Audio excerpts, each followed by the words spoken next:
Hi there. Today I'm going to show you how to change the font sizes in your Google Sheets. There's three ways that you can access this feature.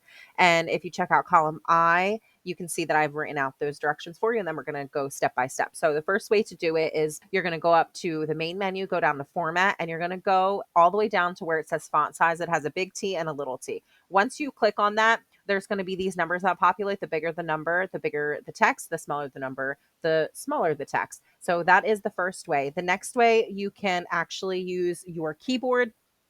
If you are a Windows user, it may be different on a Mac computer. You can just Google that. You can hit Control and Shift, and you can either do the plus sign to make the text bigger, or you can do the minus sign, which that makes the text smaller. They're both located, well, depending on your keyboard, but they're located towards the top. The third way you can do this is by simply going up to the little menu right here. It's kind of like a blue gray, and you can see the numbers. You're going to either hit the plus. The plus means obviously the bigger number, and the minus means a smaller number, which means the text is smaller.